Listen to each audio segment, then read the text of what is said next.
Bobby, who was sitting to my right side, turned his head slightly. Looking at me slowly, he replied, "Well, that's true, but that was only a way of bowing out. I see it like this. The fight was over.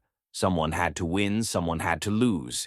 But what gets me is that dogmen can't figure it out for themselves. Only common sense will tell someone if you really looked into it and researched it. Bullison was a 49-pound dog. That's what I brought him in at before. He was not a 52-pound dog. Benny Bob could have easily gone 53 or 54 pounds, so even Ray Charles could see the outcome of that. When you have two dogs that are equal, you cannot give away that much in weight. I would say that Bullison was a dead game animal." I interrupted Bobby's analysis, even though he did not attempt to scratch. "Right," he said. "Was definitely in shock, no doubt about that. You have no idea what kind of dog Benny Bob was and how he could bite. You would have had to have been there to know what kind of dog they were up against, and saying that his son killed him is a compliment in itself." I had been listening to the answer real good, and was fascinated on how easily he handled the question. After reading his book, this was one question that was burning in my mind. Almost like Miss Boobs could sense my excitement of being here, she started to bark, producing a low, deep sound.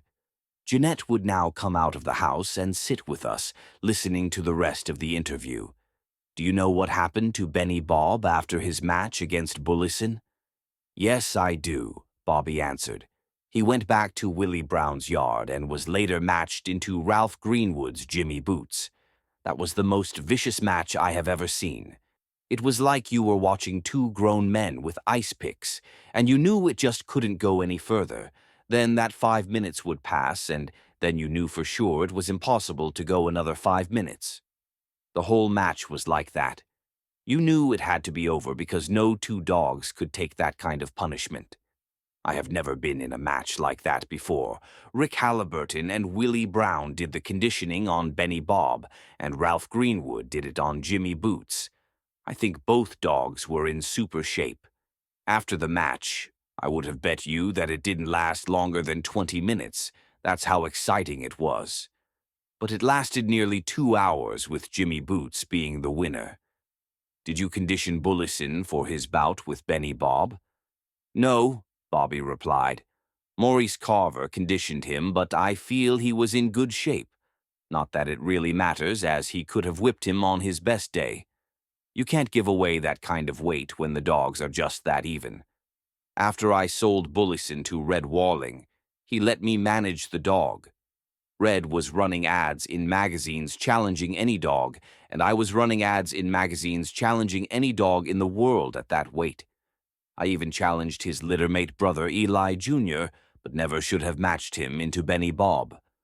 At this point, I felt like changing the subject and asked Bobby about his stud dog Bert, where he got him from, etc. He told me the dog was about 5 years old and that he bought him from Dennis Meir, who got the dog from Don Maloney's wife.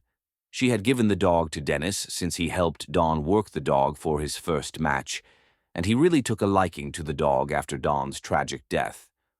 Bobby also stated that the dog is not open to public stud service and that he would cross him with his bitches only. Some time ago, I had a dog called Bowser that won over a 2X winner within about an hour. Bowser was a great dog, Bobby continued, but he had one problem. He would not work the Jenny or the treadmill. Luckily, you could turn him loose in a lake, and he would stay there all day until he couldn't walk. I had sold Bowser to a friend of mine called Shankbone, but then came Bert along, and he whipped Bowser in a little less than 2 hours. I couldn't believe it. The next thing that I heard was that my good friend Danny Burton and his amigo Tony had lost to the Bert dog again, with a 2X winner they had. After this, I started to check into the dog a little bit and called somebody in Oklahoma. Because I knew Dennis lived out in the country without a phone, I paid this man $50 to drive to the little town where Dennis lived and had him call me. He did, and I met him in a place called Bowie, in Texas. When he brought the dog into the motel room, he reminded me of a great warrior. Every scar on his body was showing. He was practically 88–90% scar tissue. I got the dog home. At the time, he weighed 45 pounds, the same weight he matched at. What really made me buy Bert is while talking to Dennis.